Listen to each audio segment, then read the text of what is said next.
여러분 안녕하세요.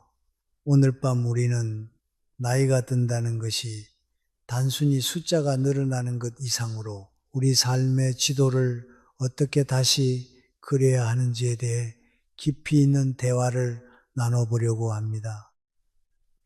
사실 우리는 매일 늙어가고 있지만 막상 누구와 함께 여생을 보낼 것인가 라는 질문 앞에서는 길을 잃곤 하죠. 이 질문에 제대로 답하지 못한다면 우리는 정서적인 고립이라는 거대한 파도 앞에서 어쩌면 살아남지 못할 수도 있습니다. 그러니 편안히 자리 잡기 전에 잠시 시간을 내어 좋아요와 구독을 눌러주세요.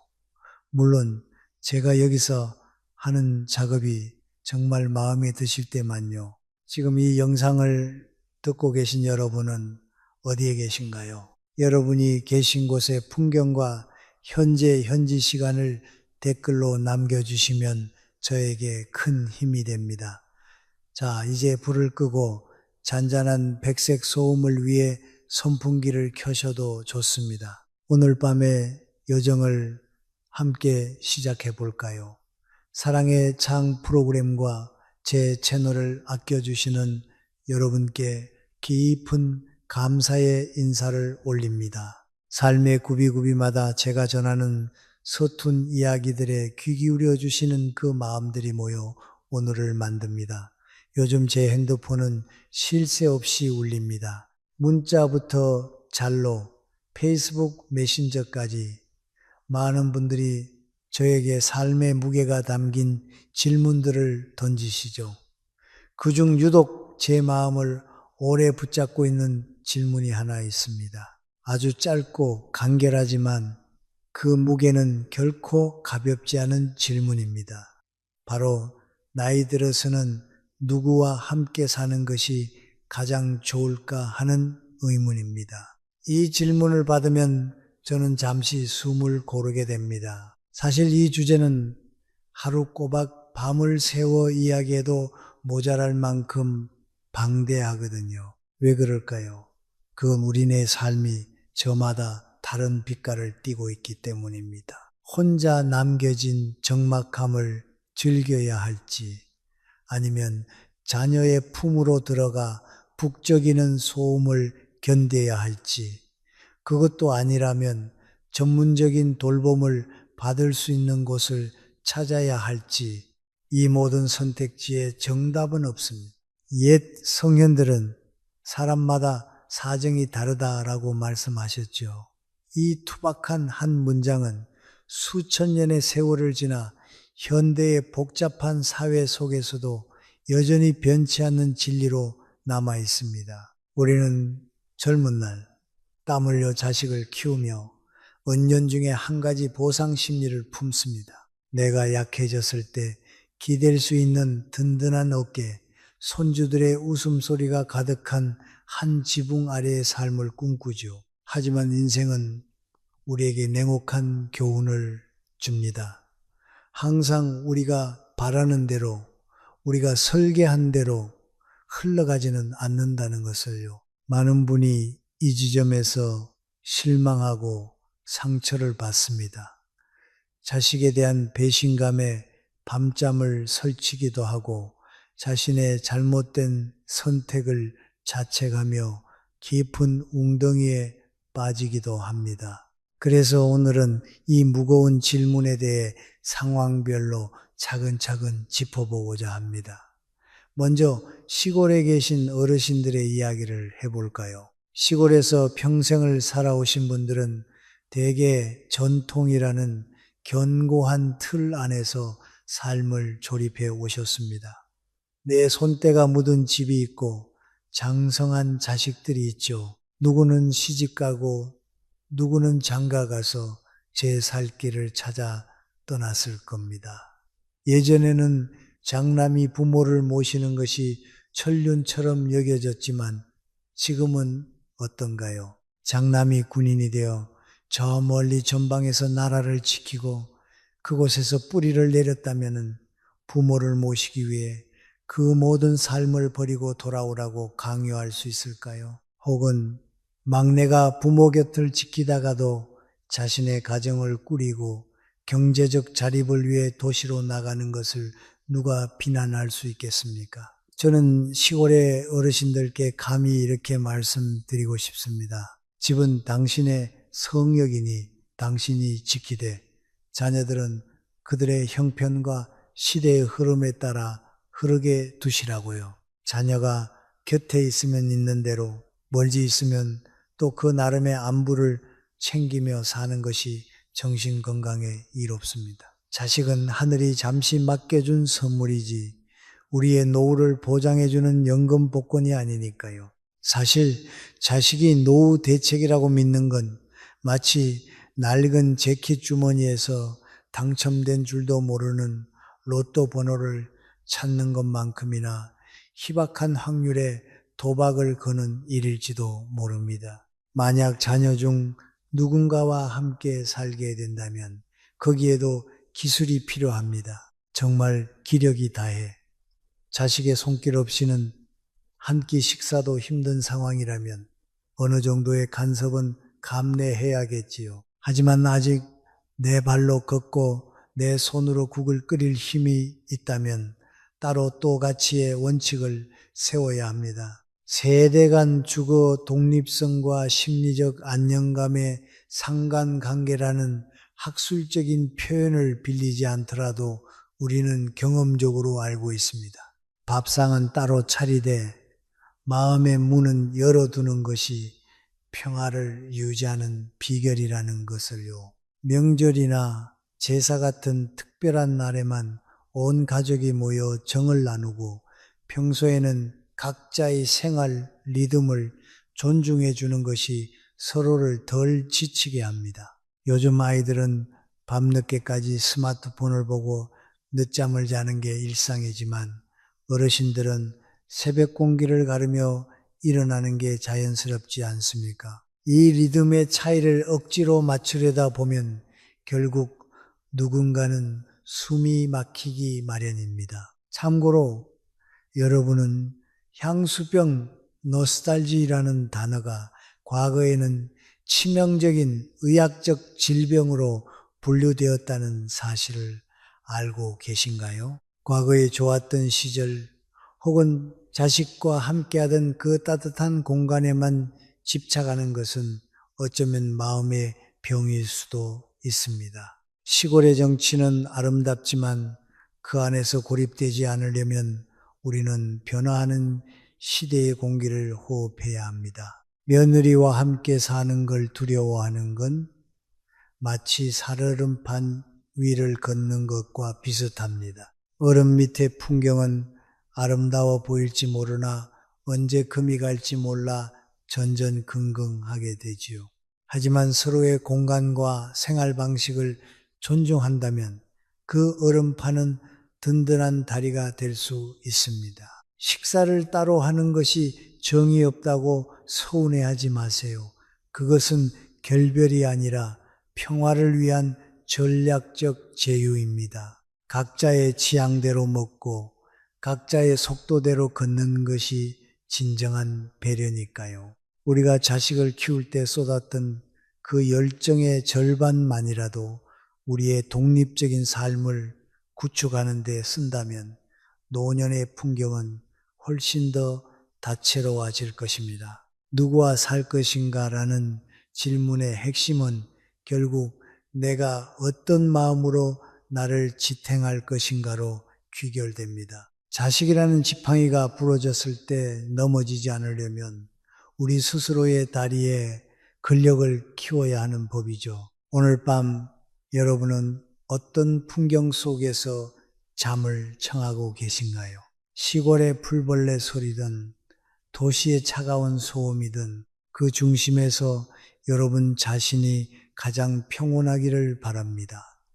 이제 시선을 돌려 차가운 아스팔트와 높게 솟은 아파트 숲이 가득한 도시의 삶으로 옮겨가 볼까요? 도시에서 직장 생활을 하고 내 집 마련이라는 험난한 산을 넘으며 경제적 기반을 닦아온 분들에게는 조금 다른 선택지가 주어집니다. 요즘 도시 어르신들 사이에서 가장 각광받는 주거 형태가 무엇인지 아시나요? 바로 같은 아파트 단지 안에서 혹은 위아래 층으로 나뉘어 사는 이른바 초근접 분리거주 방식입니다. 예를 들어 부모는 15층에 살고 자녀 부부는 13층이나 17층의 자리를 잡는 시기죠. 이렇게 되면 우리는 아주 가까운 거리에서 서로의 온기를 느끼면서도 각자의 현관문을 닫는 순간 완벽하게 독립된 자신만의 제국을 가질 수 있습니다. 예전에는 함께 산다는 말이 무조건 한솥밥을 먹고 화장실 하나를 공유하며 아침 저녁으로 서로의 안색을 살피는 물리적 결합만을 의미했습니다. 하지만 그런 밀착형 삶은 필연적으로 갈등의 불씨를 품기 마련이죠.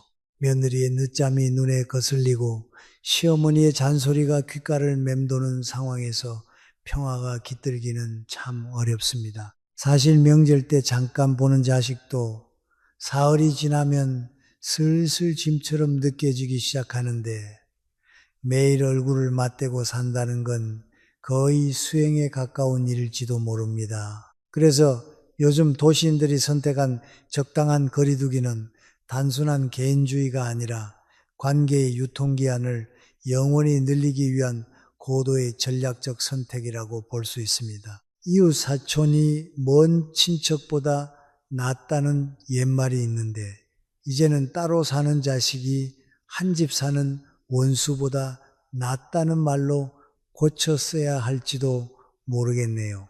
그런데 인생이라는 무대에서 예기치 못한 슬픔이 닥칠 때가 있습니다.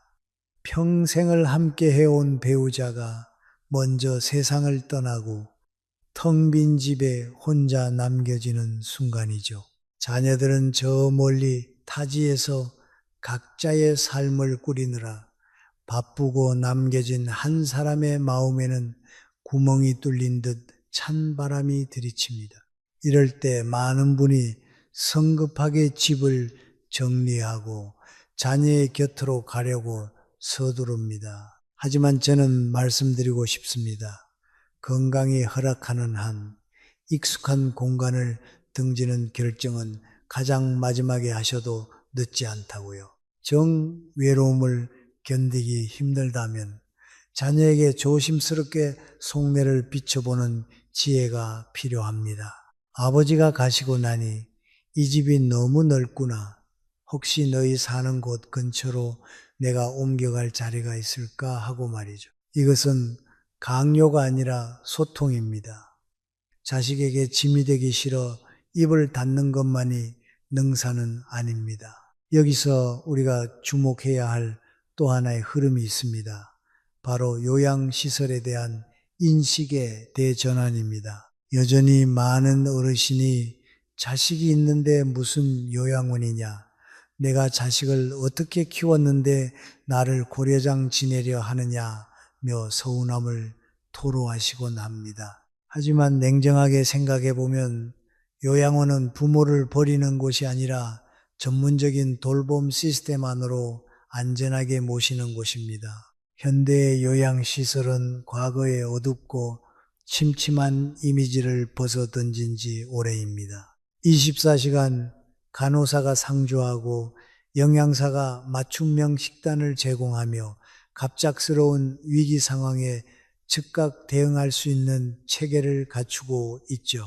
노년기 거주 만족도와 공간적 근접성에 관한 노년학적 고찰이라는 학술적 관점에서 보더라도 안전이 담보되지 않은 자유보다는 시스템 안에서의 안락함이 삶의 질을 훨씬 높여줍니다. 실제로 요즘 고급 실버타운이나 요양시설의 비용을 들어보셨나요? 한 달에 수백만 원에서 많게는 1,000만 원 단위를 훌쩍 넘기기도 합니다.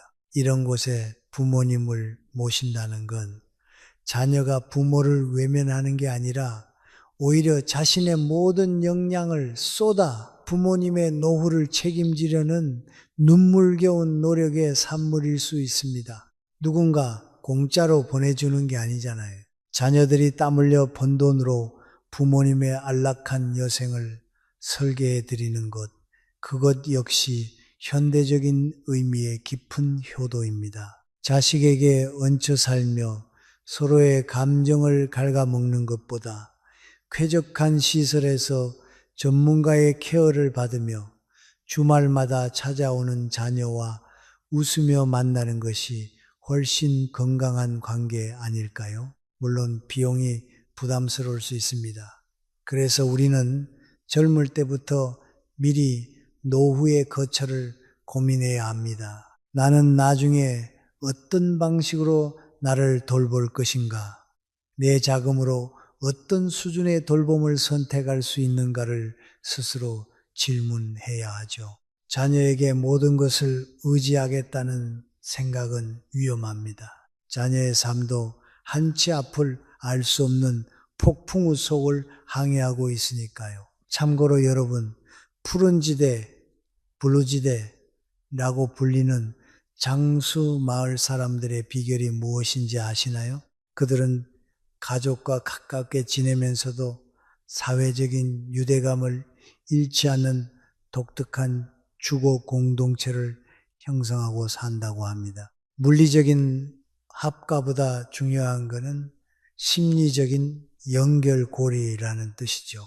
요즘은 기술의 발전이 효도의 형태도 바꾸고 있습니다. 부모님 댁에 홈 카메라를 설치하거나 움직임을 감지하는 센서를 두어 자녀가 실시간으로 안부를 확인하는 방식 말입니다. 어떤 분들은 감시당하는 기분이라 싫다고 하시지만 멀리 떨어진 자식 입장에서는 그 화면 속 움직임 하나가 천금 같은 안심이 됩니다. 화면 속에서 부모님이 평소처럼 식사하시는 모습만 봐도 자식은 하루를 살아낼 힘을 얻거든요.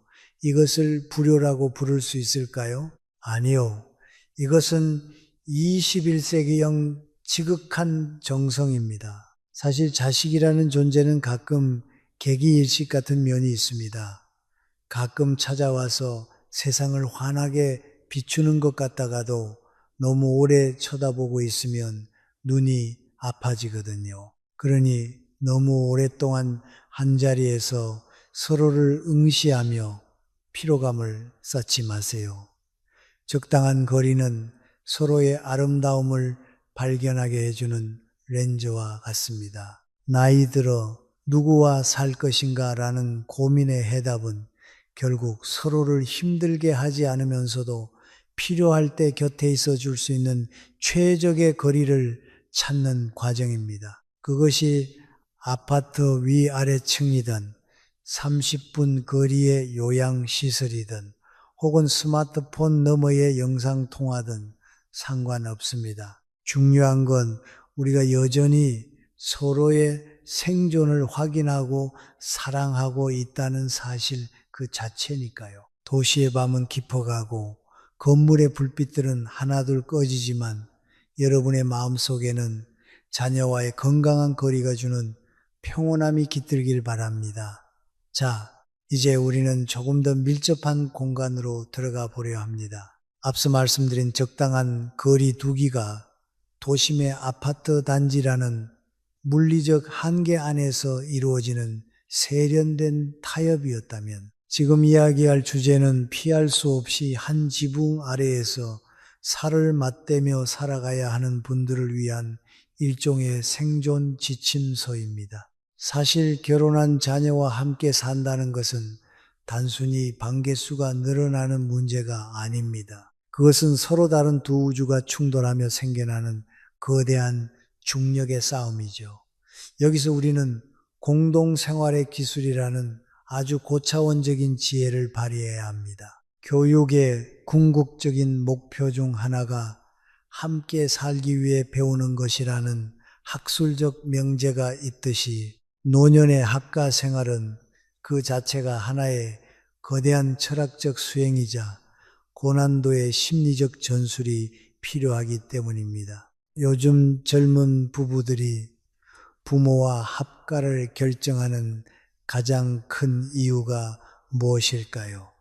열의 9은 육아 문제입니다. 맞벌이가 일상이 된 시대에 내 아이를 믿고 맡길 곳은 결국 부모님뿐이니까요.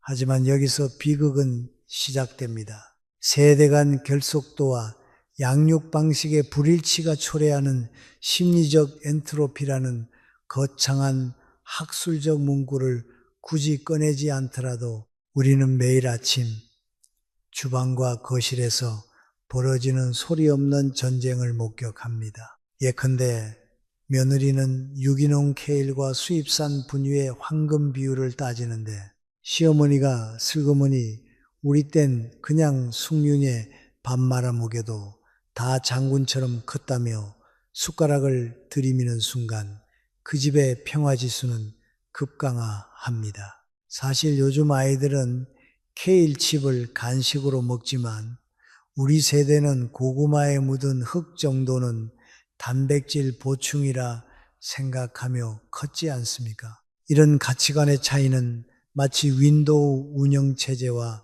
맥 OS를 강제로 통합하려는 시도만큼이나 오류가 잦을 수밖에 없습니다. 여기서 우리가 명심해야 할 첫 번째 기술은 침묵의 미학입니다. 자식의 부엌과 아이 방에는 주인이 따로 있다는 격언을 가슴에 새겨야 합니다. 부모는 자녀가 요청할 때만 도와주는 일종의 특수작전 부대가 되어야지 사사건건 모든 작전을 지휘하는 사령관이 되려 해서는 안 됩니다. 오늘 얘가 열이 좀 나는데 봐주실 수 있어요? 라고 물을 때 기꺼이 손을 내밀고 그 외의 시간에는 그저 허허허 웃으며 구경만 하는 것이 진정한 고수의 자세입니다. 손주는 우리가 키우는 존재가 아니라 그저 함께 놀아주는 축복의 선물일 뿐입니다. 우리는 이미 자식을 키우며 충분히 그 고통의 세월을 건너오지 않았습니까? 이제 와서 다시 그 짐을 짊어지려 애쓰지 마세요. 재밌는 사실 하나 알려드릴까요?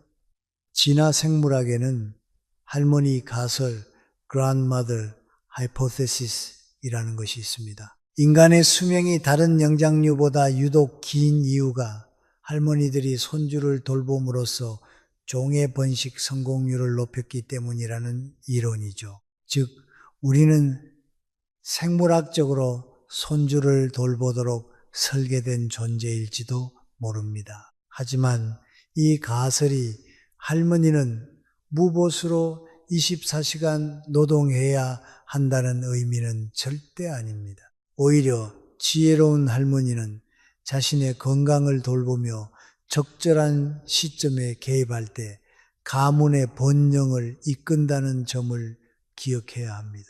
손주에게 사탕 한 알을 쥐어주고 설탕의 환희를 맛보게 한 뒤 아이가 과잉 행동을 시작할 때쯤 슬며시 부모에게 돌려보내는 그 여유, 그것이야말로 합가 생활의 백미라고 할 수 있죠. 또한 좁은 집에서 여러 세대가 부딪힐 때 가장 큰 적은 방치된 감정입니다. 특히 시댁과 함께 사는 것을 공포 영화의 한 장면처럼 여기는 요즘 여성들의 심리를 이해해야 합니다. 사랑하는 남자를 선택했다고 해서 그의 모든 배경과 낡은 습관까지 무조건 포용하기란 쉽지 않죠. 자녀 부부에게는 둘만의 시간과 공간이 절대적으로 필요합니다. 아무리 집이 좁더라도 그들의 방문 너머는 침범하지 말아야 할 성역입니다. 가끔은 자녀 부부에게 오늘 애는 우리가 볼 테니 둘이 나가서 심야 영화라도 보고 오너라라고 말할 수 있는 쿨한 시부모가 되어보세요. 그런 작은 배려가 쌓여 고부 갈등이라는 난제를 푸는 열쇠가 됩니다. 참고로 부모가 자식에게 베푸는 효도는 일종의 무이자 대출이 아니라 기부여야 합니다. 내가 너를 어떻게 키웠는데 라는 말은 관계의 통장에 독을 푸는 것과 같습니다. 사실 자식 농사라는 게 펀드 투자와 비슷해서 원금 손실이 발생할 수도 있다는 사실을 우린 겸허히 받아들여야 합니다. 수익률이 낮다고 펀드 매니저인 자식을 탓해봐야 남는 건 공허한 메아리뿐이죠. 차라리 그 에너지를 여러분 자신의 취미와 건강에 투자하세요. 노인정에 나가 친구들과 바둑 한 판을 두거나 동네 공원을 산책하며 자기만의 시간을 갖는 것이 자녀에게는 가장 큰 효도를 받을 기회를 주는 것입니다. 부모가 자기 삶을 즐겁게 꾸려나갈 때 자녀들은 비로소 부모를 모셔야 할 짐이 아니라 닮고 싶은 인생의 선배로 바라보게 됩니다. 가족이라는 공동체는 때로 삐걱거리는 낡은 수레와 같습니다.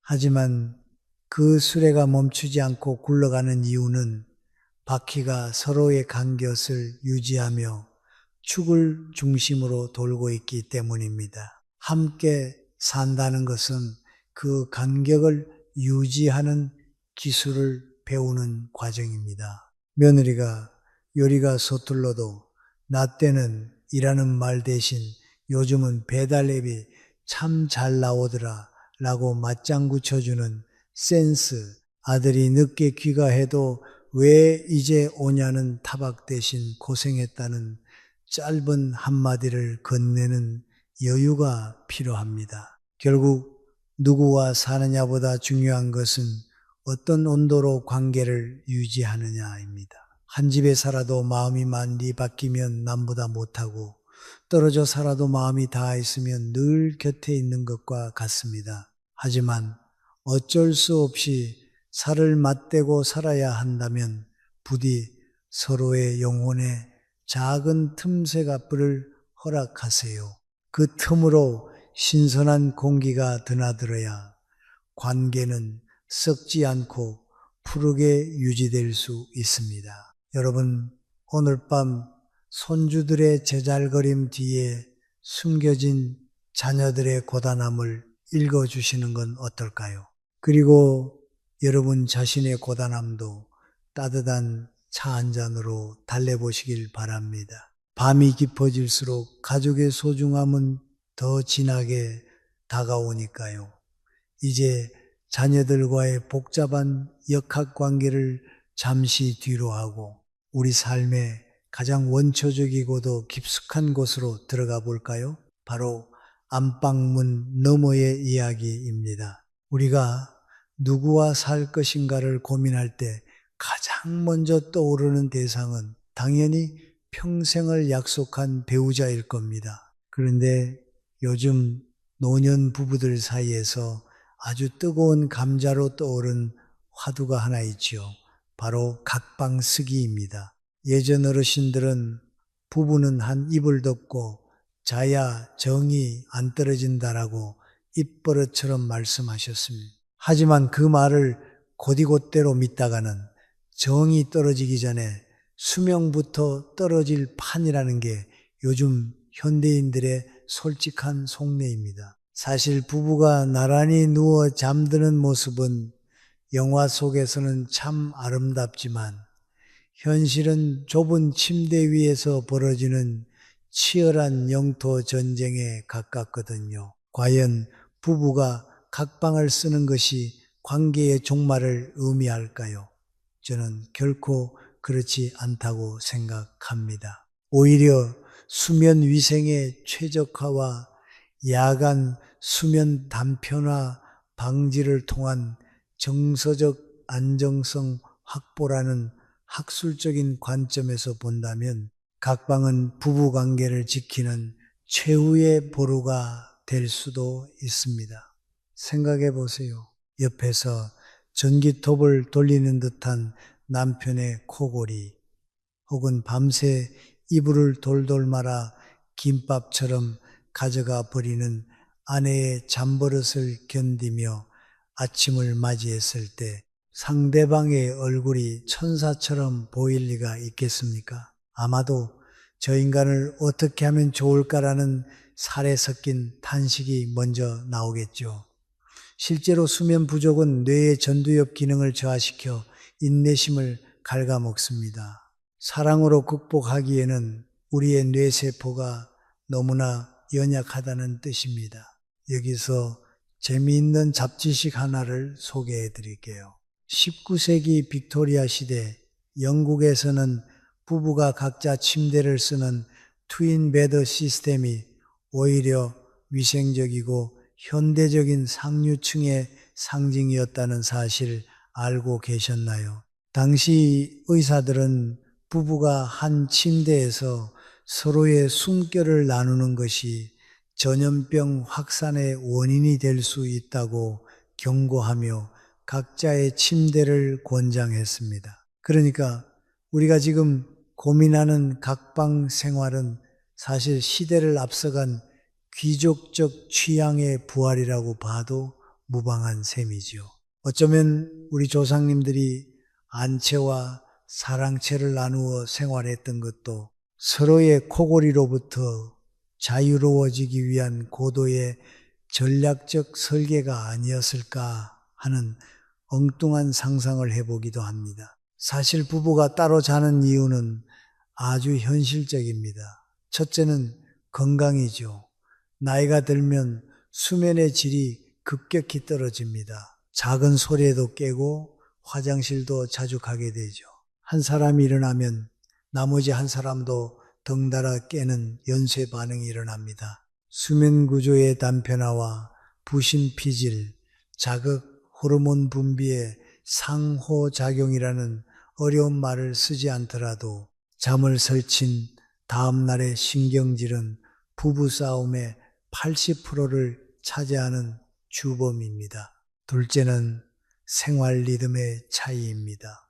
남편은 밤 늦게까지 유튜브로 정치 뉴스나 축구 경기를 보고 싶어 하고 아내는 조용히 책을 읽거나 일찍 잠들고 싶어 합니다. 이럴 때 한 공간에 있으면 한 명은 반드시 희생자가 되어야 하죠. 불 꺼라, 조용히 해라 라는 잔소리가 오가는 순간 안방은 휴식처가 아니라 스트레스의 발원지가 됩니다. 셋째는 개인적인 공간에 대한 갈망입니다.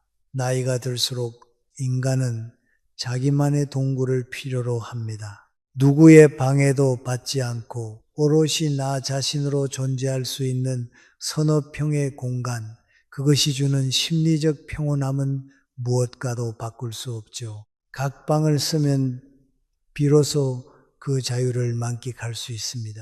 침대 위에서 과자를 먹으며 영화를 봐도 눈치 주는 사람이 없고 새벽 3시에 일어나 명상을 해도 비난받지 않습니다. 원수는 외나무 다리에서 만나고 부부는 한 침대에서 싸운다는 우스갯소리가 있는데 각자의 방을 갖는 순간 원수는 다시 소중한 배우자로 돌아올 기회를 얻게 됩니다. 여기서 첫 번째 농담을 하나 던져보자면 어떤 남편분들은 각방을 쓰고 나서야 비로소 진정한 평화가 무엇인지 깨달았다고 합니다. 아내의 발차기로부터 해방된 후 제 정강이의 멍이 사라지고 피부색이 돌아왔습니다. 이것이 진정한 메디컬 케어 아니겠습니까? 라고 말이죠. 또 어떤 아내분은 이렇게 말합니다. 남편의 코골이 소리가 옆방에서 벽을 타고 들려올 때, 아, 저 인간이 아직 살아있구나 확인하며 안심하고 잠듭니다. 바로 옆에서 들릴 땐 지옥이었는데 벽 하나를 사이에 두니 자장가가 되더군요. 거리는 때로 소음을 음악으로 바꾸는 마법을 부리기도 합니다. 하지만 주의할 점이 있습니다. 각방 쓰기가 벌 주듯 이루어져서는 안 된다는 것입니다.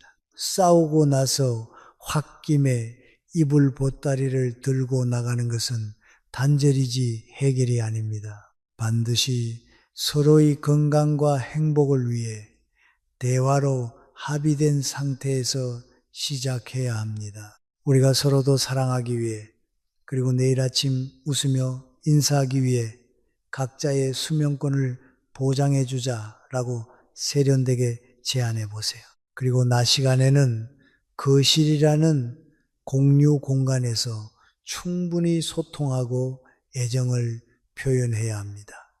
각방을 쓰더라도 마음의 문까지 잠가버리면 안 된다는 뜻입니다. 잠자리가 편해야 집안이 평안하다는 말은 현대 노년 부부들에게 가장 절실한 격언일지도 모릅니다. 세 번째 농담을 덧붙이자면 요즘은 각방을 넘어 각집을 원하는 분들도 계시더군요. 하지만 그것은 비용이 너무 많이 드니 일단 안방에 커튼이라도 하나 쳐보는 것부터 시작하시는 게 경제적입니다. 사실 가장 무서운 건 각방을 쓰는 게 아니라 옆방에 누가 있는지조차 잊어버리는 무관심입니다.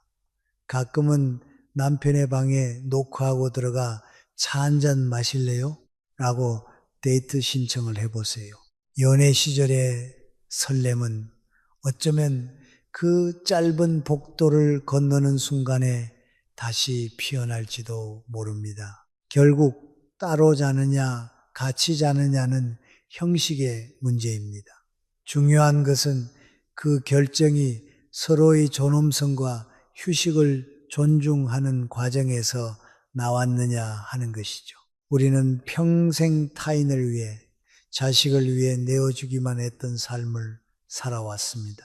이제 노년의 문턱에서 나 자신에게 편안한 잠이라는 가장 기초적인 사치를 허락하는 것이 과연 잘못된 일일까요? 저는 오히려 그것이 자신을 사랑하고 배우자를 배려하는 가장 현대적인 효도이자 사랑의 실천이라고 믿습니다. 각 방의 문이 닫힐 때 그 안에서 피어오르는 평온함이 여러분의 내일을 더욱 밝게 비추길 바랍니다. 어둠 속에서 홀로 깨어 있어도 외롭지 않은 이유는 옆방에서 들려오는 규칙적인 숨소리가 여전히 여러분의 세계를 지탱해주고 있기 때문일 테니까요. 자, 이제 우리는 오늘 여정의 마지막 장이자 가장 아프고도 예민한 진실 앞에 서 보려 합니다. 앞서 우리는 어디서 누구와 어떻게 잘 것인가에 대해 우아한 타협안들을 찾아왔지만 현실에는 이 모든 평화를 단숨에 무너뜨리는 위험한 복병들이 숨어 있습니다. 바로 노년의 방황이라 불리는 불청객이죠. 흔히들 나이가 들면 지혜가 깊어지고 성품이 온화해질 거라 기대하지만 현실은 정반대의 풍경을 보여줄 때가 많습니다. 젊어서는 그토록 점잖고 성실하던 남자가 어느 날 갑자기 철부지 어린아이처럼 변해버리거나 평생 쌓아온 명성을 한순간에 일탈로 날려버리는 경우를 우리는 종종 목격합니다. 노년기 남성의 정체성 위기와 대처 기제에 관한 현상학적 분석이라는 학술적 틀을 빌려보지 않더라도 우리는 이것이 단순한 개인의 일탈을 넘어 우리네 삶의 터전이 주는 심리적 압박에서 비롯된다는 것을 직감할 수 있습니다. 왜 어떤 남성들은 은퇴 후 그토록 위태로운 길을 걷게 되는 걸까요? 가장 큰 원인은 역설적이게도 한가함에 있습니다. 젊은 날 우리는 자식을 먹여 살리고 내 집 하나를 마련하기 위해 전쟁 같은 하루하루를 보냈습니다. 딴 생각을 할 틈조차 없었지요. 하지만 60대에 접어들어 자식들은 제 갈 길을 가고 일터에서도 물러나면 그토록 갈망하던 자유는 어느새 독이 되어 돌아옵니다. 옛 격언에 한가하면 쓸데없는 짓을 한다는 말이 있는데 이 투박한 말만큼 중년 이후의 위기를 잘 설명하는 문장도 없습니다. 남는 시간을 감당하지 못하는 영혼은 결국 자극적인 탈출구를 찾게 되죠. 그것이 술이든 도박이든 혹은 뒤늦은 바람이든 말입니다. 사실 이것은 남성 갱년기가 가져오는 일종의 제2의 사춘기라고 봐도 무방합니다. 재미있는 잡지식 하나를 전해드릴까요?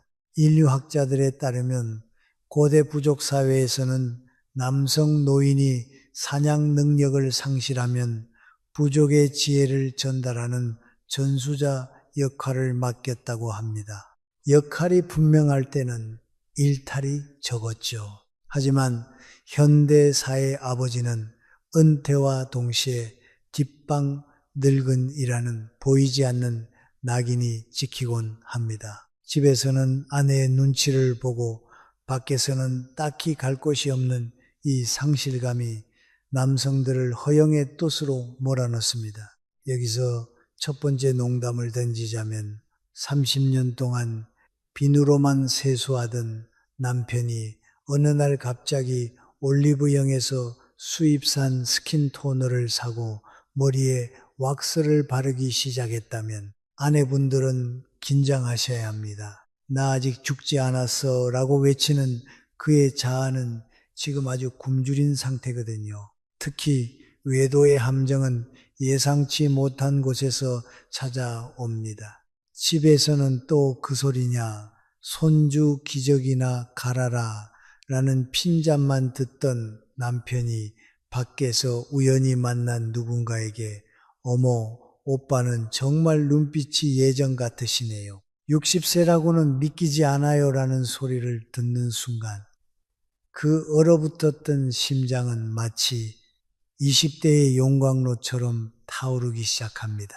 사실 그 바리스타나 식당 종업원은 그저 친절을 베푼 것뿐인데 혼자서 제임스 본드라도 된 듯 거울 앞에서 윙크를 연습하는 남자의 뒷모습은 참으로 처량하면서도 위험합니다. 여기서 두 번째 농담, 남자가 거울을 보며 이 정도면 아직 괜찮지라고 생각하는 것은 인류 역사상 가장 거대한 착각 중 하나라고들 하죠. 밖에서의 오빠 소리에 취해 전 재산을 쏟아붓는 일은 생각보다 흔한 비극입니다. 이런 일탈을 막기 위해 우리가 주목해야 할 것은 다시 공간의 문제입니다.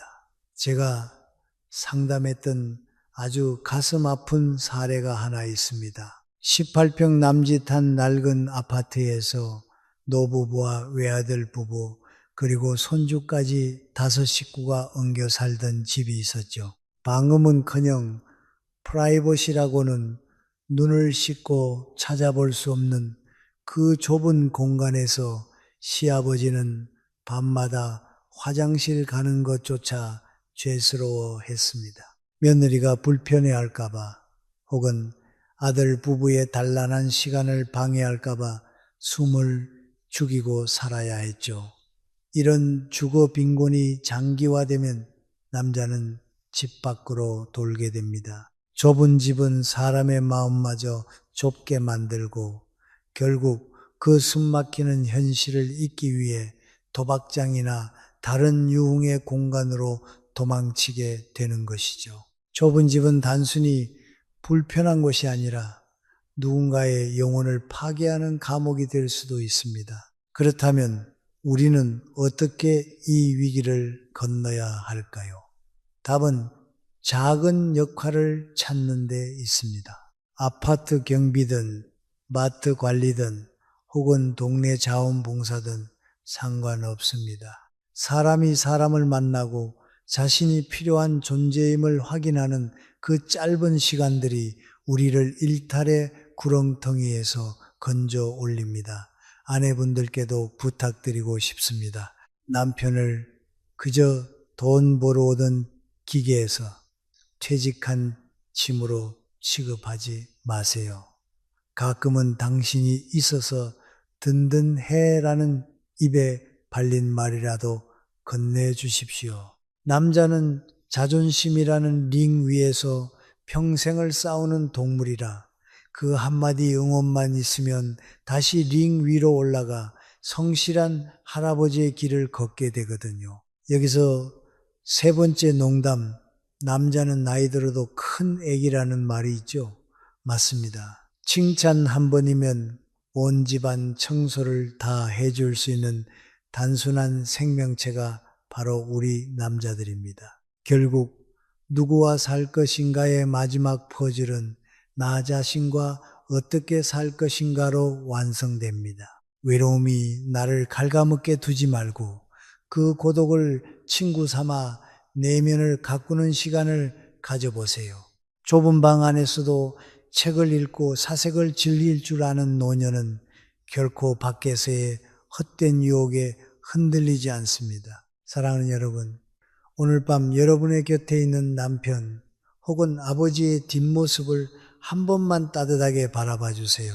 그 넓던 어깨가 좁아진 것은 우리 가족을 지탱하느라 세상의 모든 비바람을 혼자 맞았기 때문일 겁니다. 비록 지금은 조금 고집스럽고 철없어 보일지라도 그 안에 여전히 소년의 마음을 품고 있는 그를 우리가 먼저 품어주어야 합니다. 우리의 인생은 거대한 드라마와 같습니다. 청년기의 열정과 중년기의 치열함을 지나 이제 우리는 평온한 엔딩을 준비해야 하는 시점에 와 있습니다. 그 엔딩의 주인공은 다름 아닌 여러분 자신입니다. 누구와 살든 어떤 공간에 있든 여러분의 마음이 풍요롭다면 그곳이 바로 낙원일 테니까요. 자, 이제 이 긴 이야기의 마침표를 찍어야 할 시간이 다가오고 있습니다. 여러분이 꿈꾸는 노후의 풍경은 어떤 모습인가요? 부디 그 풍경 속에 타인에 대한 원망보다는 나 자신에 대한 긍정 가득하기를, 그리고 사랑하는 이들과의 건강한 거리가 주는 평온함이 함께하기를 간절히 소망합니다. 어느덧 밤이 깊어 세상의 모든 소음이 잦아들고 오직 여러분의 고요한 숨소리만이 방 안을 채우고 있습니다. 우리가 함께 나누었던 이 긴 이야기들은 이제 여러분의 무의식 속으로 흘러 들어가 지친 마음을 다독이는 부드러운 위로가 되어줄 것입니다. 인생의 저녁 노을은 결코 슬픈 풍경이 아닙니다. 그것은 하루를 열심히 살아낸 이들에게만 허락된 가장 화려하고도 평온한 축복이지요. 누군가와 함께 있든 혹은 홀로 잠자리에 들었든 여러분은 결코 혼자가 아닙니다. 제가 전해드린 이 말들이 따뜻한 담요가 되어 여러분의 어깨를 감싸고 내일 아침 창가로 스며들 밝은 햇살이 새로운 희망을 약속해 줄 것입니다. 이제 무거운 생각들은 잠시 내려놓으세요. 어둠은 무서운 그림자가 아니라 여러분의 지친 영혼을 포근히 안아주는 어머니의 품과 같습니다. 천천히 눈을 감고 심장의 규칙적인 울림을 느끼며 평화로운 꿈의 세계로 나아가시길 바랍니다. 그곳에서 여러분은 가장 아름다운 모습으로 다시 피어날 것입니다. 오늘 하루도 참으로 고생 많으셨습니다. 여러분의 내일은 오늘보다 조금 더 눈부시고 조금 더 다정한 바람이 부는 하루가 되기를 진심으로 기도합니다. 이제 깊고 달콤한 안식의 시간 속으로 빠져드세요. 밤의 침묵이 여러분을 지켜줄 것입니다.